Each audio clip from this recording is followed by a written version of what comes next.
There are moments in life when the world doesn't pause, but you do. Your breath halts, your skin tingles, and somewhere deep inside something tells you, this will change everything. That moment came the second the shot rang out. It wasn't loud, not in the deafening way explosions steal your hearing. No, it was clean, precise. A single crack in the air, like a secret finally spoken. In that split second, nobody at Timberlake Sports Range moved, not the teenage boys who had laughed minutes before, not the bearded rangemaster chewing sunflower seeds, and certainly not the stunned man in the black tactical vest, now clutching his headset like it had betrayed him. Because the bullet had not just hit the mark, it had shattered history. And the woman who pulled the trigger, she didn't smile, didn't gloat. She simply lowered the long-forgotten bolt-action rifle and exhaled, her brown eyes clouded not with pride, but memory. Her name was Delilah Cross. And for 37 years, she hadn't touched a gun. If this moment already grips your heart, consider liking, sharing, and subscribing.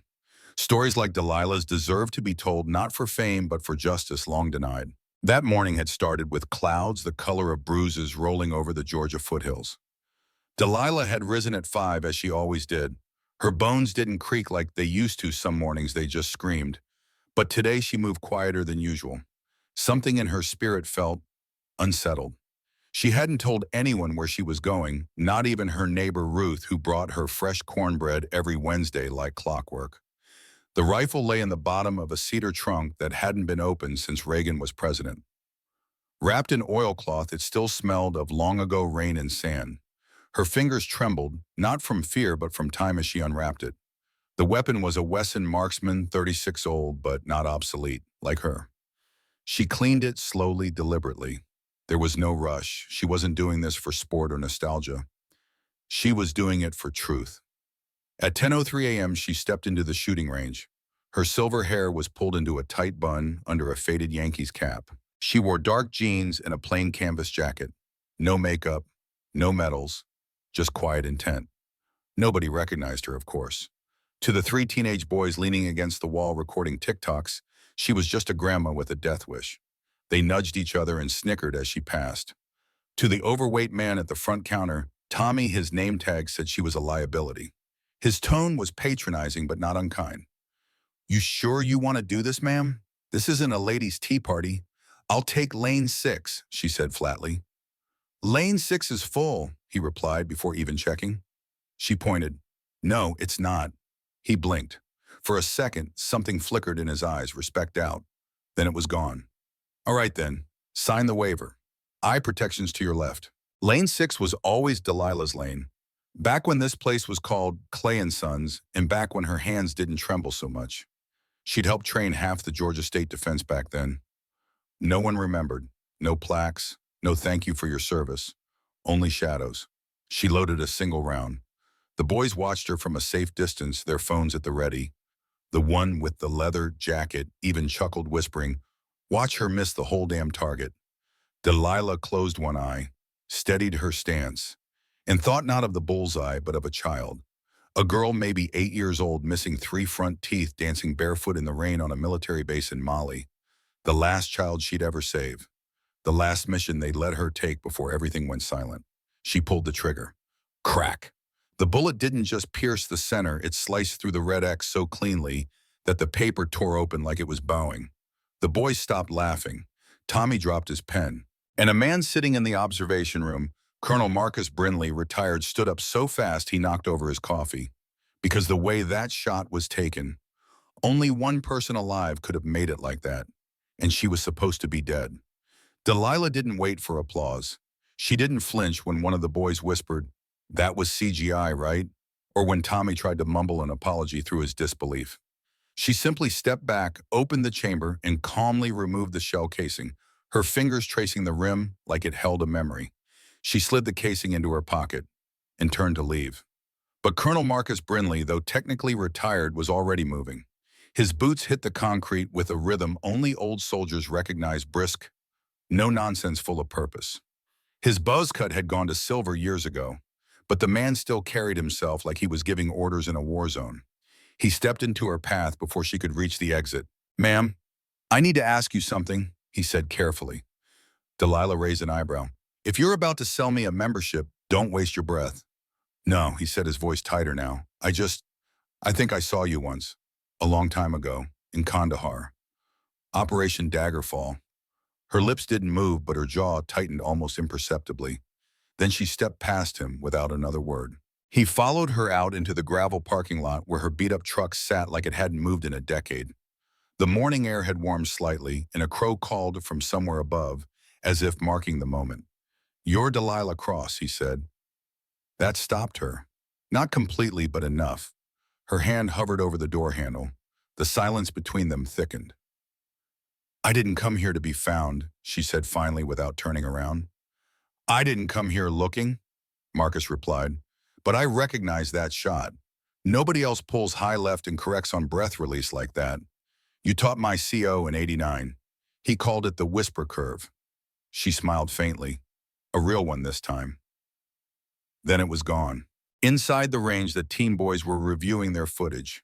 The moment the bullet tore the X was clean clear and ready to go viral. "This is gonna blow up," one of them muttered. But outside, something else was brewing. Marcus approached her truck more cautiously now. "They said you were dead, or worse, dishonorably discharged. I was both," Delilah replied. "Depending on who you ask," he nodded slowly. "They erased your name, even from the Viper files. That's not something they do unless you pissed off somebody real high up." She turned to face him then, and when their eyes met, he finally saw it, the quiet storm behind her calm. "I didn't piss him off," she said. "I exposed him." Back in 1992, before shadow units became cool on Netflix, and war crimes were camouflaged as collateral diplomacy, there was Unit Echo Viper, a clandestine operation so buried in red tape and fake funding that even top brass had trouble finding its roster. Delilah had been their eyes, their ghost, their savior, and sometimes their conscience. It was in Lagos, Nigeria, during a protect and extract mission that everything changed. She had found the children in a metal container, drugged marked for transport. The mission had been to secure a diplomat's daughter. But these children weren't part of the plan. She disobeyed, got every single one of them out, and in doing so exposed Commander Edwin Locke, a high-ranking liaison, as the orchestrator of an illegal trafficking ring. 2 days later, her file was scrubbed, her name redacted, and the official report claimed she had died in a supply ambush. "That shot," Marcus murmured, now staring at her with something like awe, "wasn't just a shot, was it?" Delilah opened the truck door. "No," she said, climbing in. "It was a message. To who?" She looked at him, her eyes narrowing like a rifle's scope. "To the man running for Senate this fall, under the name Edward Langford." Marcus's stomach turned. He knew that name. The cameras hadn't caught it, but someone had. The colonel had just stepped into a story bigger than he ever imagined. And Delilah Cross, she wasn't done yet. By the time Delilah's truck creaked back into motion, Marcus Brindley stood frozen in the parking lot, heart hammering beneath his civilian shirt. Edward Langford. He hadn't heard that name in over 2 decades, not since the cleanup of Operation Cerulean Gate, when his commanding officer had been forced into early retirement under classified misconduct. Now the same man was re-emerging as a charismatic Senate candidate, polished, eloquent, and publicly obsessed with national restoration. Marcus had always suspected something was wrong back then. But hearing it from her, that was a different kind of truth, the kind you feel in your bones. Meanwhile, at Timberlake Sports Range, one of the teens, Jax, the lanky one with a skateboard sticker on his phone case, had already uploaded the clip to TikToks under the caption, "Grandma just embarrassed every dude in here. Our sniper granny had real-own shot." It took less than 3 hours to cross 100,000 views. By the end of the day, Delilah Cross was trending on multiple platforms. But no one knew her name yet. Only the image, a still frame of an older black woman, jaw set with fierce grace, standing beside a shredded bullseye. It wasn't just impressive, it was uncanny. And among the millions watching was a 26-year-old investigative journalist named Arden Monroe, whose mother used to tell her stories about a woman who saved her and her sister in Nigeria, a woman the military claimed never existed. Arden leaned closer to her screen, pausing the video at the exact moment Delilah exhaled after the shot. There it was again, that signature breath control. Her mother had mimicked it dozens of times in childhood bedtime stories. She would say, "Arden whispered aloud, when Miss Cross breathes, the wind listens." Her hands moved fast now. She pulled up the military's declassified archives. Nothing under Delilah Cross, nothing under Echo Viper. But Arden wasn't new to buried ghosts. She knew the government didn't always erase, they sometimes relabeled. Back at her cottage, Delilah sipped tea in silence. The world was moving faster than she liked, but this was necessary. The shot she'd fired wasn't just for show, it was deliberately leaked. The ammunition custom marked. The rifle registered long ago under a program Locke himself signed off on. Everything had been chosen for a reason, because if Edward Langford wanted the spotlight of a campaign, she was about to remind him that shadows cast longer memories. 2 states away, in a luxury brownstone in Arlington, Virginia, Edward Langford stood in front of a mirror, rehearsing a speech on patriotism. He was all smooth smiles and perfect posture until his advisor rushed in holding a phone. "You need to see this." The smile faded. On the screen was the paused video of Delilah, and Langford knew instantly. "She's alive," he said, barely above a whisper. The advisor looked confused. "Who?" He didn't answer, just turned away, gripping the windowsill so tight his knuckles whitened. They'd paid too many people, burned too many files. But she had survived, and now she had an audience. At midnight, Delilah received a message. No name, just coordinates, and a question, "Is it time?" She stared at it for a long moment, then replied with one word, "Yes." Because what had started as a shot at a paper target had now become a bullet aimed at the heart of a lie. And Delilah Cross had more than one bullet left. Delilah drove through the sleeping hills before sunrise, the mist curling low over the asphalt like quiet breath. Her hands gripped the wheel tighter than usual. Not out of fear, but because she knew exactly where the coordinates led and what lay beneath them. She hadn't returned to Fort Vesper in 31 years. It was no longer listed on any federal map, officially decommissioned. But Delilah remembered every gate, every hallway, every cracked tile on the underground range where they trained her to become invisible. She hadn't chosen the life of a sniper. She'd been selected, groomed, and then when she refused to play puppet, discarded like scrap metal. The front gate was padlocked, rust bleeding down the chain. She didn't need to unlock it. She knew another way in. Down a path overgrown with thorn ivy behind a fallen sycamore tree was a rusted grate that once vented gunpowder smoke. Delilah dropped to her knees, something she hadn't done in years, and pushed it open with a groan. The past greeted her with dust and silence. 10 minutes later, she stood in the old briefing chamber. The walls were peeling, tables overturned, but in the center still stood the thing she'd come for, a vaulted cabinet labeled Echo Suwex, Post Debrief. She keyed in the override code, her fingers remembering what her heart wanted to forget. Access denied. Of course. The screen blinked red. Then just as she turned away, a soft click echoed from the corner. A figure stepped into the light. "You always were impatient," said the voice. Gravelly, tired, familiar. Delilah's breath caught. Grady. Sergeant Grady Nichols, her old spotter. Half a foot taller than her, but always had her back. She'd last seen him in a hospital bed wrapped in bandages after the Molly extraction. He wasn't listed among the dead, but he wasn't listed anywhere at all. "Thought you were gone," she said quietly. He shrugged. "Technically I was. New name, new records. You know how they do." "I do." He looked at her rifle case. "You planning on finishing what they buried?" She met his eyes. "I already started." He exhaled through his nose, the ghost of a laugh. "Took you long enough." They sat for a while in the silence of ghosts.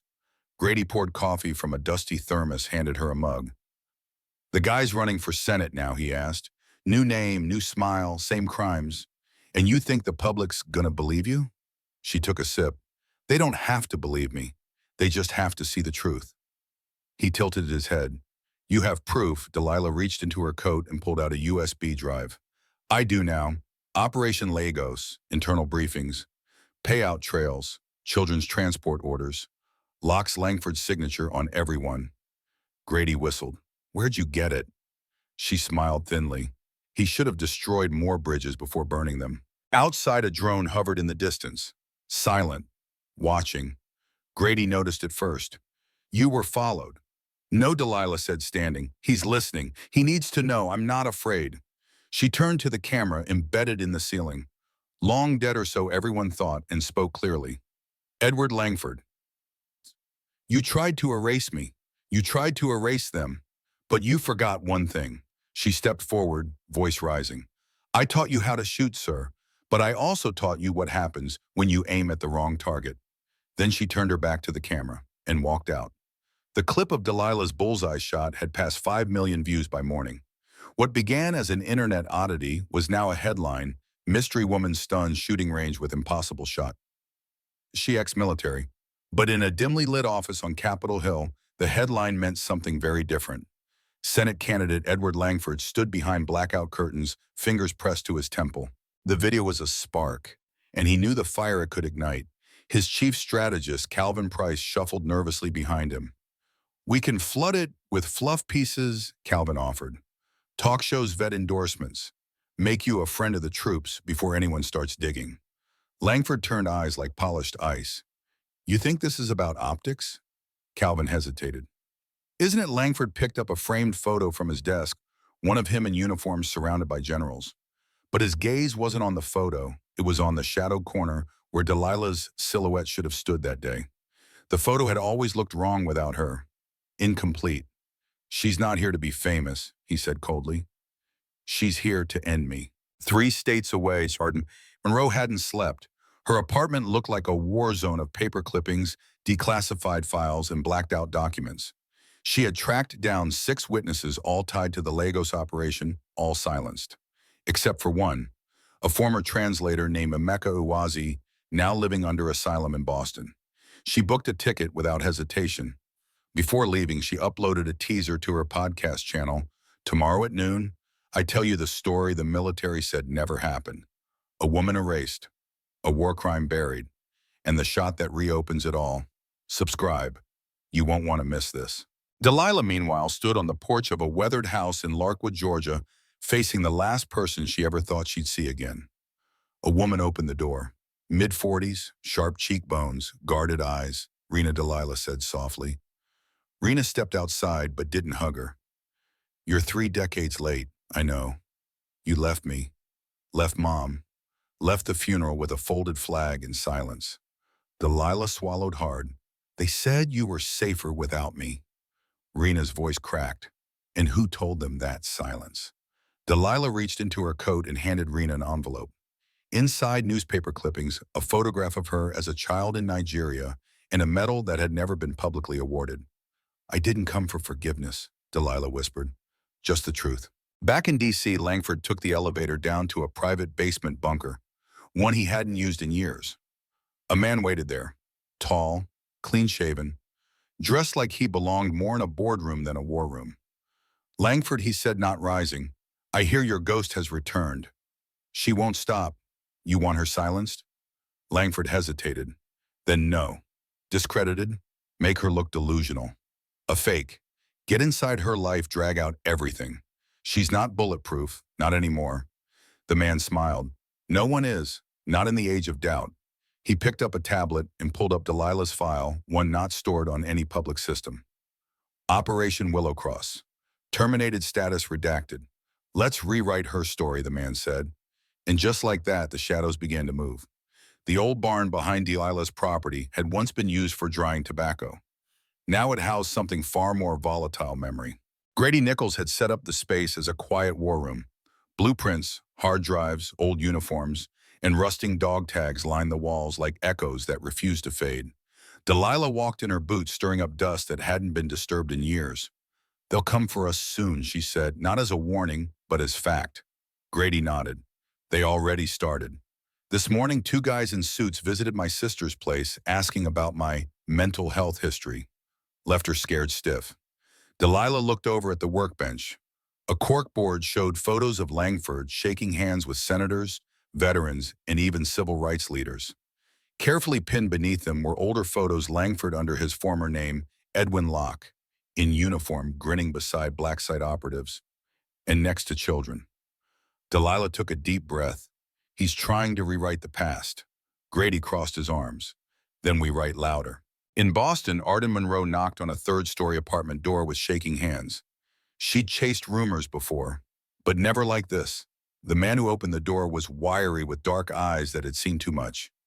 Emeka Uwazi, translator, survivor. I know who you are, he said softly. Arden's eyes widened. How I've heard your podcast. Your mother told our story to anyone who would listen. You're her voice now. They sat down at a narrow kitchen table. Emeka placed a trembling hand on a folder. These are the names, the routes, the children, and the woman who got them out when no one else would. He slid the folder across. And this, he added, pulling out a yellowed photograph, is her. They called her Mama Whisper, because when she gave an order, even the guns went quiet. Arden looked at the photo, Delilah younger but unmistakable, carrying a wounded girl in one arm and holding a rifle in the other. That night, Arden released a teaser with Emeka's voice. They called her dead, but she was never gone. I saw her with my own eyes. She saved lives. And the man who betrayed her now runs for the Senate. It reached 500,000 plays before midnight. Langford's team scrambled to respond. Headlines were flooded with distraction stories. Delilah Cross linked to anti-government groups. No proof found of Operation Echo Viper. Alleged hero accused of fabricating war stories. But Arden posted a follow-up. Then why did the DOD just try to subpoena our files? In Georgia, Rena returned to Delilah's doorstep. This time she didn't knock. I watched the video, she said quietly, stepping inside. It was you. Delilah looked up from the workbench. You believe me now, I never stopped. I just got tired of waiting. They stood in silence for a moment, then Rena reached into her bag and pulled out a laptop. I have friends in digital forensics. One of Langford's staffers leaked campaign internal docs. You're not just a threat to his past mom. You're a threat to his future. Delilah stared at her daughter, the fire in her eyes so familiar it hurt. Then let's finish what I started. In the deepest corners of D.C., the man tasked with destroying Delilah's name was watching Arden's podcast too. His phone buzzed. Langford's voice was venom. You said you'd control the story. I said I'd manage it, the man corrected calmly. But she's not working alone. Then find out who is. The man closed the call and zoomed in on a paused frame of Arden Monroe beside Delilah's photograph. He smiled, like mother, like daughter. The barn had changed. No longer a storage for rusted tools and memory, it had become a war room pulsing with purpose. Maps lined the wall with red threads stretching between names, dates, and forgotten locations. Screens flickered with news segments, podcasts, even comment threads. Rena sat beside Arden, cross-referencing leads. Grady cleaned his weapon slowly in the corner eyes, watching everything. Delilah stood in the center like a general surveying a battlefield. She wasn't just planning a response. She was planning an exposure. Rena turned from the screen. Langford's campaign just released a hit piece. Claimed you faked your death for attention. Delilah didn't blink. Good, they're scared. But they're also smart, Arden said. They hired someone off the books, no name. Just a signature V. Blackthorn. Grady's expression darkened. That's not a person. It's a protocol. V stands for vaporize, used when they don't want you silenced. They want you erased so thoroughly no one remembers you existed. Rena looked between them. So what do we do? Delilah met her eyes. We do the one thing they never expected. A pause. We go public. Fully. That night they filmed it. A raw, uncut video. No flashy edits. No music. Just Delilah Cross sitting on an old wooden chair in the barn. Her voice steady, her eyes direct. My name is Delilah Ruth Cross. I serve this country in ways most citizens will never be told. I bled for missions you won't find in textbooks, saved lives they erased from records, and carried the guilt of silence for too long. She took a breath. I'm not here to be a hero. I'm here because a man named Edward Langford, formerly known as Commander Edwin Locke, betrayed children, silenced witnesses, and tried to bury every shred of truth under medals and campaign slogans. She pulled out a folder. This is what they hoped no one would find. Her hands trembled as she opened it. But the past doesn't stay buried when you dig with enough truth. They uploaded the video at 7:42 p.m. By 9 p.m. it had 2 million views. By 11:30, mainstream media began picking it up. And by dawn, the DOD had issued a statement claiming ongoing internal investigation into historical misconduct during international missions. It wasn't an admission, but it was a crack in the wall. Somewhere in D.C., Langford watched the video from his hotel suite with a whiskey in hand. A campaign staffer stood behind him, pale and sweating. They're saying this could cost us the election. Langford chuckled bitterly. I'm not worried about votes. I'm worried about exposure. Do you want us to escalate? Langford stared at Delilah's image frozen on screen. She looked just like she had back then. Fierce, beautiful, dangerous. Not yet, he whispered. She's not the only one with ghosts. The next morning, a small white envelope was slid under Arden Monroe's hotel room door. No return address. Inside was a photo. It showed Delilah decades ago standing over a man's body with a rifle in her hand. The back read, "Ask her what happened in Zagreb." Arden froze. Grady read it over her shoulder. "They're trying to fracture trust, divide us." Arden turned slowly to face Delilah, who stood quietly in the doorway. "I don't care what happened in Zagreb," Arden said, "but I do care what's coming next." Delilah's eyes softened. "Then pack your things. It's time we take this to Washington." The old black Chevy Tahoe rumbled north on I-85 like a ghost from another time. Its paint chipped, its engine loud, and its passengers silent with purpose. In the front seat, Delilah drove with both hands steady on the wheel. Rhina sat beside her, reading over encrypted transcripts on a tablet. In the back, Arden whispered notes into her recorder, while Grady cleaned his sidearm with quiet ritual. This wasn't a road trip, it was a declaration of war, and Washington, D.C. was the battlefield. They pulled into the outskirts by sunrise. Fog clung low to the monuments, and the Capitol dome loomed like a crown above a kingdom of secrets. Delilah didn't flinch. She had walked these streets before in dress blues and silence in the background of the stories told by men who took credit for her missions and then buried her existence. Not this time. Arden's contact had secured them a safe house in Anacostia, one street off the Navy Yard, owned by a retired civil rights attorney named Gloria Halstead, who once sued the Pentagon and lived to tell the tale. "You're lucky," Gloria said, greeting them with a tired smile. "I don't usually let ghosts stay in my house. But for you, Delilah, I'll make an exception." Delilah smiled faintly. "I didn't know I was remembered." Gloria's eyes sparkled. "Girl legends don't die. They just change battlegrounds." Inside, they laid out the final steps of the plan. Arden would drop the Zagreb photo during her next podcast episode, not to discredit Delilah, but to address it head-on. They'd call the bluff, reframe the narrative, and steal the weapon before Langford could use it. Grady had already hacked into the PAC funding Langford's campaign. What he found was a paper trail leading directly to two shell companies that had funneled black site funds into private security contractors, including the man known only as V. Blackthorne. And Rena. She had infiltrated Langford's campaign scheduling system, pulling time slots, planned interviews, and, more importantly, his private meeting location for the Veteran Alliance Committee. It was in 48 hours, and they'd be there. That evening, Arden went live. The world watched. There's a photo circulating, a photo intended to smear the name of Delilah Cross. Let me tell you what they forgot to mention. She laid out the full truth. Zagreb wasn't a rogue assassination. It was a sanctioned mission gone wrong. Children caught in crossfire. Langford ordered withdrawal. Delilah stayed, saved lives, took a life, then buried the memory. She didn't cover it up. The government did, and now the man who signed the death orders wants to sign laws.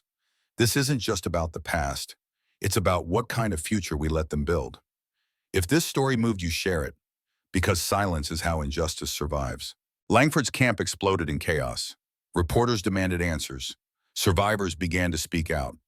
One by one, names long silenced found the courage to confirm what Arden and Delilah revealed. And then came the one Langford didn't expect. A video message from Major General Etta Rollins, retired and previously one of his strongest supporters.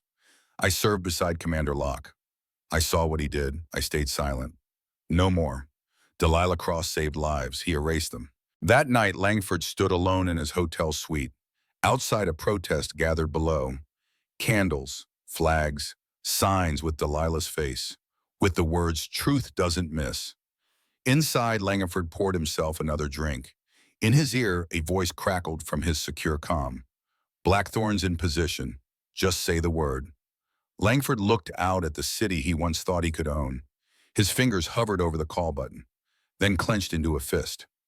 The ballroom at the Westbridge Veterans Hall smelled of varnished oak and old velour. Bronze plaques lined the walls, flags draped with military precision. Men and women in faded uniforms gathered beneath crystal chandeliers, some to honor, others to maneuver. Edward Langford stood at the head of a mahogany table, his smile taut. The Veteran Alliance Committee had been his stronghold for years, until now. Before we begin, Langford said, voice smooth, I'd like to reaffirm my commitment to those who served. Despite recent attempts to distort my record, the double doors at the back opened, and in walked Delilah Cross, flanked by Rena Grady and Arden. The room stilled. For half a second, Langford's eyes flicked with something colder than panic.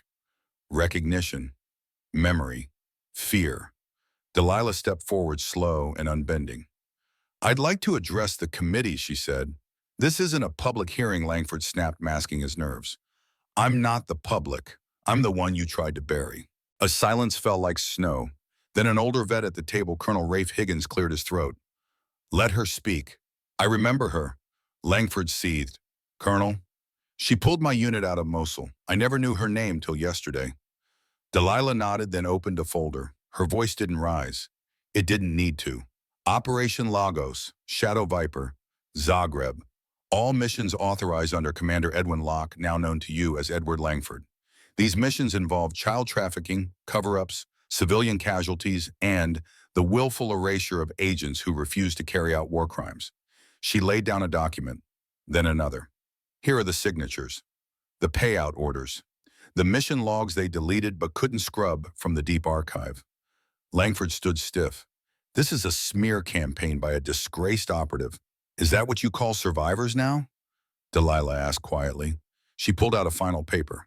And this is the medical report from the girl I carried out of Zagreb. She's alive, studying to become a nurse. She turned to the committee. You honored his silence for 30 years. What will you do with my truth? Outside, reporters waited. The protest had swelled into the thousands. Langford tried to exit through the side corridor, but Rena was already there, camera rolling.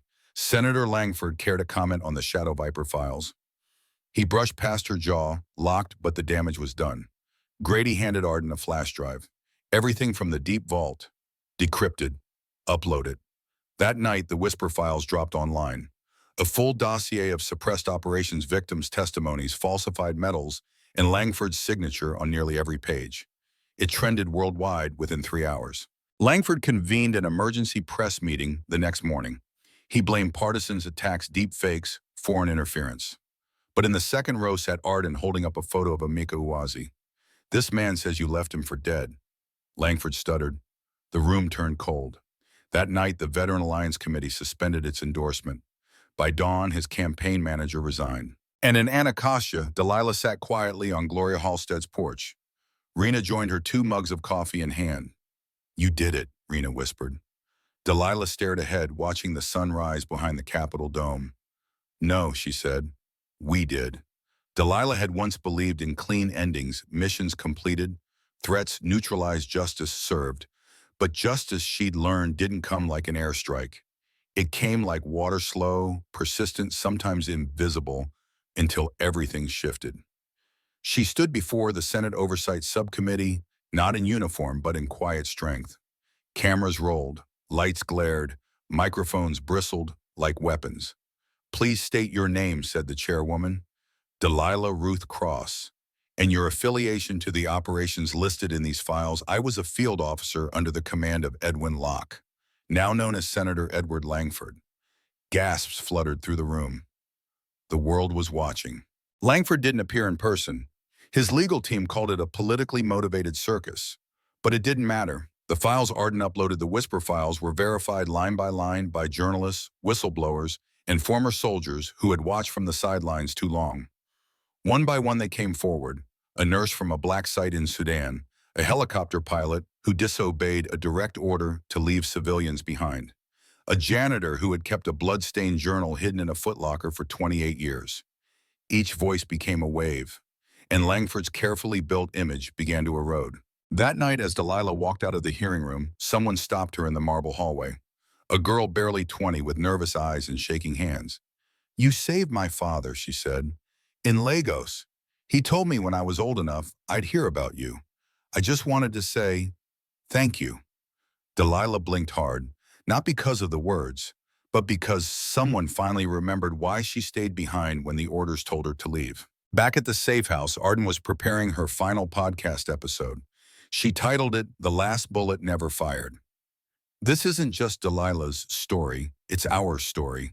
About what happens when we stop accepting silence as safety. About what happens when one person refuses to disappear. They tried to destroy her with a photograph. She answered with a nation. They tried to rewrite history. She published the truth. And now it's our turn. Langford's world collapsed over the next 72 hours. The DoD opened a formal inquiry. The Senate Ethics Committee began proceedings to strip him of security clearance. And on the morning of what was supposed to be his keynote address at the Valor Foundation Gala, he resigned. Not with dignity, but with bitterness. His final words, they never would have believed her if she hadn't had help. Delilah watched the footage from a diner in Georgia, the same one she used to stop at during training runs where no one had ever looked her in the eye. Now people sent her free pie and strangers asked to shake her hand. She wasn't a hero, she was a survivor. Grady slid a small box across the table. Found it in the old trunk. Thought you might want it. Delilah opened it inside her old military badge. Burnished, scarred, real, and beneath it, a single bullet. Unfired. She held it gently. What's this? Rena asked. Delilah smiled. The one I never had to use. The barn was quiet that evening. Rena, Arden, and Grady all stood in the doorway watching Delilah pack the last of her gear. Where will you go? Arden asked. Home, Delilah replied. Wherever I'm finally allowed to live without looking over my shoulder. Rena hugged her mother. Come back if you want. You always have a place. Delilah kissed her forehead. I already did. And as night fell somewhere far away, a man known only as Blackthorn placed a closed file into a steel cabinet marked inactive. He paused, then whispered until next time. But for Delilah Ruth Cross, there wouldn't be a next time. She'd already won. Weeks passed, the media frenzy began to settle like smoke after a battlefield blaze. But in the quiet came something unexpected: letters. Hundreds, some handwritten, some typed, some sent by veterans, others by children of those who had served, all addressed to one person, Delilah Ruth Cross. Gloria Halstead's porch had become a mailbox of gratitude. And though Delilah had retreated to a quiet farmhouse in North Carolina, the letters still found her. One read, my grandfather never spoke of the war, but before he died, he whispered one name, Delilah. I finally understand why. Thank you. Another simply said, you made me believe we still have a chance. Delilah sat beneath an oak tree as Rena read the letters aloud. The wind carried the scent of earth and wildflowers. A softness had returned to her face, no longer the soldier, but the woman underneath. You could respond, Rena said. Delilah shook her head gently. They already got what they needed, the truth. But you, what do you need? Delilah didn't answer right away. She looked out at the horizon, then back at her daughter. I need to plant something that doesn't grow out of pain. Meanwhile, in Washington, Arden Monroe had become something she never imagined: a movement leader. Her podcast had evolved into a national coalition called Echo Light, a platform for whistleblowers, veterans, and silenced agents who had nowhere else to go. She didn't want the fame. She didn't even care for the camera. But the mission burned inside her now. We don't just expose truth, she said during a radio interview. We protect those who tell it. In a dark office in Arlington, Langford sat behind a mahogany desk that wasn't his anymore. His name had been scraped from plaques deleted from government websites. A disgraced man in exile. A quiet knock came at the door. A man stepped in. Sharp suit. Older. No name. You're lucky you're still breathing, the man said flatly. Langford scoffed. If I'm not useful, why are you here? The man dropped a file on the desk. You still have assets. People still loyal. There are other ways to erase a legacy. Langford looked up slowly and grinned. Back in Georgia, Grady visited the grave of his brother, another agent buried under a false name, because he died on a mission that never officially happened. He placed a single silver coin on the headstone, then whispered, we told the world, rest now. Behind him, a quiet figure waited. Delilah. They didn't speak. They didn't need to. Grief had its own language. Later that evening, Rena joined her mother on the porch. Fireflies blinked in the distance. Mom, she said softly, what if it's not over? Delilah smiled faintly. It never really is. But I'm not running anymore. She held up a seed packet. Sunflowers. Your father used to plant them with you. Rena blinked back tears. Let's plant some, Delilah said, standing. Rena took her hand. They stepped into the soil 2 generations, reclaiming something long overdue. Far away, a digital countdown blinked to 0 in a military-grade server room. The file activated, coordinates pinged, a shadow moved, and in the dark, an old call sign returned to life target cross. The silence of the farmhouse night was broken only by cicadas. A warm breeze stirred the curtain in Delilah's bedroom, where she had just set her book down and switched off the light. Outside, the stars glowed steady, but something else moved in the dark. In Washington, Arden received a ping on her encrypted server, a string of code. No sender, just a phrase V, Blackthorn. Directive reinstated. Her blood froze. She called Grady. Someone just activated a kill protocol. Delilah's marked. Grady cursed under his breath. I thought they shut it down. They didn't. They just shelved it. Back in Georgia, Rena was in the kitchen pouring a glass of water when she noticed the sensor light flick on near the edge of the garden. Probably a deer, she muttered. Then the second sensor tripped. She grabbed the small radio Delilah had insisted she keep on the counter. Mom. No answer. She flicked it again, urgency rising. Mom. Something's... The back door creaked open. Rena spun around. Delilah stood there in a black hoodie, calm as glass. You saw it too. Rena nodded. Delilah didn't hesitate. Go to the storm cellar. Lock it. Don't open it for anyone but me. 10 minutes later, the lights cut out. The house went dead. But Delilah was ready. She moved through the dark like a whisper. Bare feet, silent breath. Her old instincts, once dulled by peace, sharpened like steel. In the orchard, a shape moved. Delilah reached beneath a loose floorboard in the barn and pulled the weapon Grady had modified, a compact rifle with silent recoil and thermal scope. She took position behind the feed trough and waited. The first intruder stepped into view. Black tactical gear, no insignia, night vision goggles. She exhaled slowly. Not yet. A second shadow flanked the barn. A third crouched by the greenhouse. Then a fourth one whispered something. Delilah clicked the safety off and fired. The shot rang silent. The man dropped. Chaos erupted. 2 more scrambled for cover, but Delilah was already gone, moving through the shadows like a ghost in her own home. One of them hissed into a comms device. Target confirmed. It's her. A low gravel voice responded. Engage. But I want her alive. In D.C., Arden burst into Gloria Halstead's house waving her laptop. Blackthorn's not a man. Gloria frowned. What do you mean it's a unit? An off-book wet work team created after Shadow Viper was disbanded. They were designed to eliminate agents who became inconvenient. Grady leaned over the screen, and Delilah trained the first prototypes. Gloria's eyes narrowed. So they're using her own tactics against her. Back at the farmhouse, Rena sat trembling in the storm cellar, listening to footsteps above her. One stopped right over the hatch, a pause, then a click. But before the hatch opened, a sharp whistle rang out, 3 short bursts, a signal only Delilah would know. The hatch opened. Delilah reached down, pulled Rena into her arms. Time to go. They ran into the woods past the sunflower field, past the broken fence, into the deep thicket, where Delilah had stashed an old escape kit. But as they moved, Rena glanced back and saw a figure tall, still unarmed, watching from the tree line. Mom, she whispered. There's someone, Delilah stopped. She turned. The figure stepped forward and said, I trained with you in '87. Shadow Viper Echo Squad. Delilah blinked, then raised her weapon. Then you should know what happens next. The man stood with his hands slightly raised, his voice calm despite the tension in the air. I'm not here to kill you, Delilah. I'm here because I disobeyed. She didn't lower her weapon.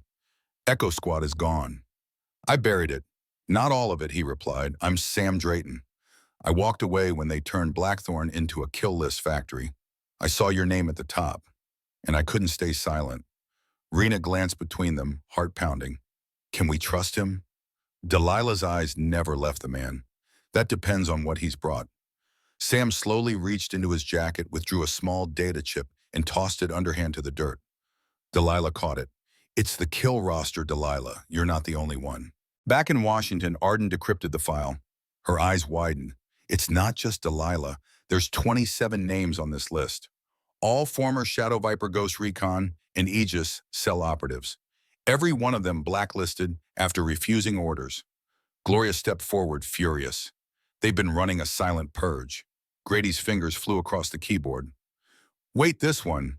Agent Quinn Monroe. That's your sister, Arden. Arden went pale. She died in a car crash. That's what they told me. Gloria whispered, check again. And when they did, the photos showed a different truth gunshot residue, a tactical shadow and surveillance footage altered 7 minutes after the timestamp. Back in Georgia, Delilah, Rena, and Sam reached an abandoned ranger station miles from the property. It was one of Delilah's old drop sites from her training years, a cache of supplies, maps, and radio equipment no one else knew about. Rena studied the roster chip. These aren't just agents. Some of them disappeared recently. One Jules Armitage, he went dark last week in Montana. Sam nodded. They're moving faster. Whatever comes next, it's bigger than you or me. Delilah clenched her jaw. Then we call them. By midnight, Arden was broadcasting again. But this time it wasn't a podcast. It was a coded call to arms. If you ever served under Shadow Viper Aegis Cell Echo Squad, this message is for you. You've been marked. And we have proof. Coordinates encrypted below. Come if you remember what we fought for. The response was immediate. Within 12 hours, ex-operatives from across the country went off-grid. Phones deactivated, bank accounts drained, shadows stirred, and one by one they made their way to a new rally point. The Echo Junction, deep in the Blue Ridge Mountains. At the junction, 20 figures gathered old soldiers, silent medics, burned spies. And Delilah Cross stood before them. I'm not here to lead, she said. I'm here to survive. But if we do this together, we don't just survive. She paused. We end the purge. For good. Sam stepped forward, tossing a satellite photo onto the table. It showed a facility remote, cold, and fortified. Blackthorn Command, hidden under a private energy firm in Colorado. That's where the new protocols originate. We shut it down, we break the machine. Arden looked up, and we expose everything. Rena stood by her mother as the fire crackled between the silent operatives. So, this is what war looks like when no one calls it that, Delilah smiled, placing a hand on her daughter's shoulder. No, this is what truth looks like when it's finally ready to fight back. Far away, deep beneath Colorado's soil, a man in a steel gray suit watched as their coordinates pinged on a screen. He leaned into the microphone. Full lockdown. Prepare Phase Omega. Cross thinks she's gathering an army. He smirked. She's walking into a trap. A storm rolled over the Blue Ridge Mountains, thunder crackling like distant artillery. But inside the makeshift command post at Echo Junction, the operatives moved with quiet purpose. The time for whispers had passed. Now only execution remained. Delilah stood before the map, her finger trailing the access routes into Thorn Point Energy, the fake front concealing the Blackthorn command bunker. This isn't just an infiltration, she said. It's a reckoning. Sam Drayton, now acting as recon lead, leaned in. Security patterns rotate every 6 hours. We breached during the satellite blackout window 0430, West Wing. Quiet entry, then 2 teams. One disables comms, the other extracts the data core. Grady adjusted his earpiece. And if it's a trap, Delilah's eyes didn't waver. Then we finish what they started. In a darkened van heading for the facility, Rena clutched the harness of her lightweight tactical pack. Though trained, this was her first true field op. Arden sat beside her, fingers twitching over a camera drone controller. I should have just stayed a journalist, Arden muttered. Rena gave her a small grin. You're still telling stories. You're just in this one. They locked eyes and nodded. At exactly 0429, a power dip swept across Thorn Point's outer grid. A drone released an EMP decoy north of the compound, drawing 2 patrols away. Delilah's team slipped through the southern barrier, scaling the ventilation conduit like they'd done 100 times before in missions that were never supposed to exist. Inside, red emergency lights blinked faintly, casting eerie shadows down concrete hallways. Team Alpha, Delilah, Sam, Rena. Team Beta, Arden, Grady. 2 Echo medics. Remember, Delilah whispered. We're not ghosts anymore. We leave proof. 10 minutes in, everything went too smoothly. Sam's expression turned grim. No guards, no resistance. That's not luck. That's choreography. Delilah stopped. They're letting us in. Suddenly, all lights snapped off. Then, boom! The east corridor exploded behind them. Concrete rained down. Static screamed in their earpieces. Trap confirmed, Grady shouted over comms. Repeat trap, the signal cut. The signal. Rena choked on dust. Mom, we're cut off. Delilah pulled her behind an overturned steel table. Stay down. From the smoke shadows emerged armed men in advanced gear, faces hidden by digital masks. Sam fired first, a short burst that dropped two before the rest opened fire. Delilah moved with terrifying grace, neutralizing one with a blade, then another with a redirected knee strike that shattered bone. But for every agent down, two more seemed to come. Then a deep voice boomed over the facility speakers. Delilah Ruth Cross, still fighting your dead war. She froze. She knew that voice. Blackthorn Prime. I offered you a way out, the voice continued. You chose spectacle, so here's your finale. Doors slammed shut across the facility. Airflow halted. Gas hissed from the vents. No Rena screamed. Sam jammed a breaching device into the door circuit. You won't make it in time, the voice gloated. Delilah activated her override key, something from a mission long forgotten. Override Cross-7 Viper. The doors stalled. Then, clank. They opened. Move, she ordered.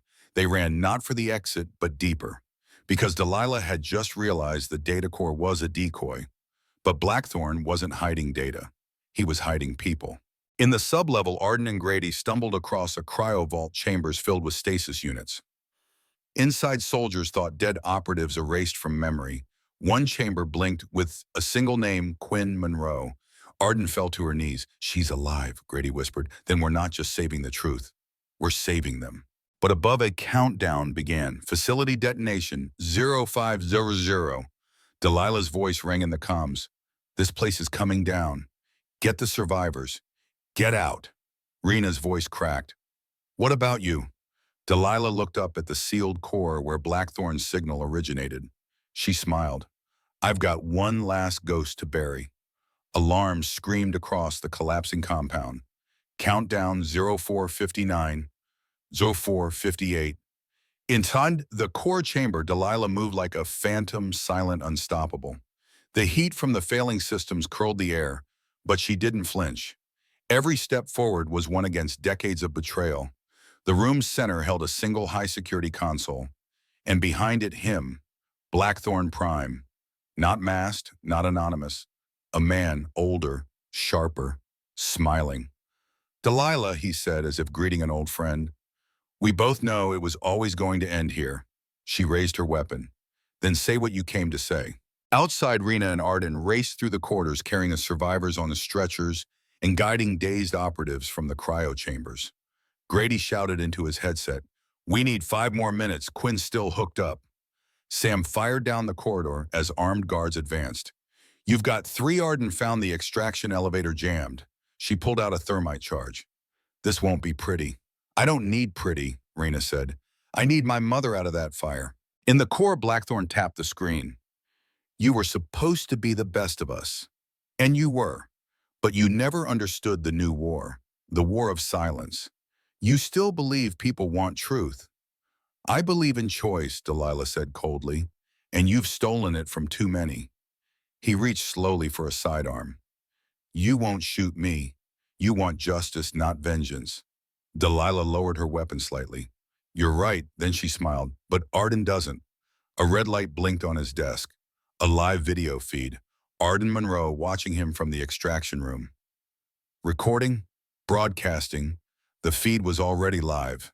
You talk too much, Arden's voice said, cracking through the speaker. Across the country, in cafes, in classrooms, in dorms, and bunkers, phones buzzed. Streams open. The world saw the face of Blackthorn Prime. He stammered, but it was too late. His empire of shadows had been dragged into the sun. Delilah turned as he lunged. Too slow.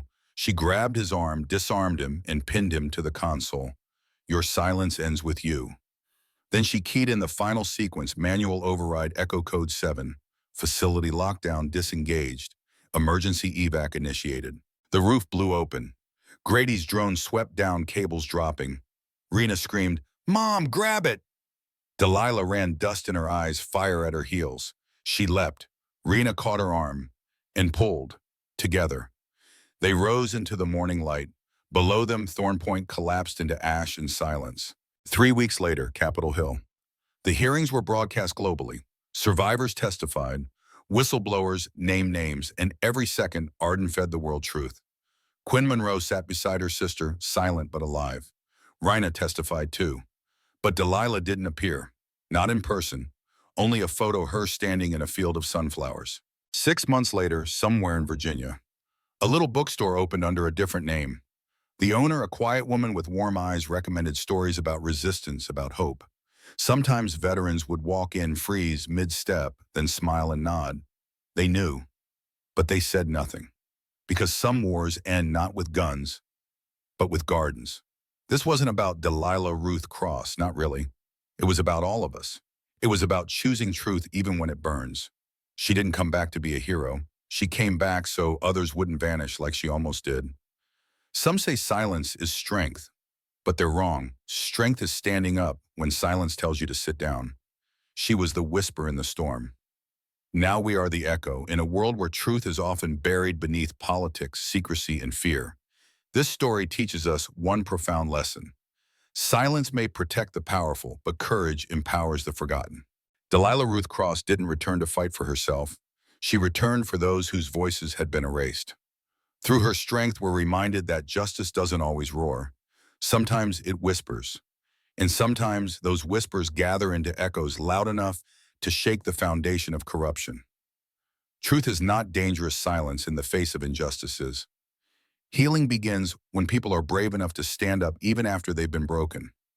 Real power lies not in secrecy, but in choosing to protect others even when it comes at a cost. Every act of resistance, no matter how small, is a seed. One day it becomes a garden others can grow in. This story is a tribute to those who've been silenced and a call to all who still have the choice to speak.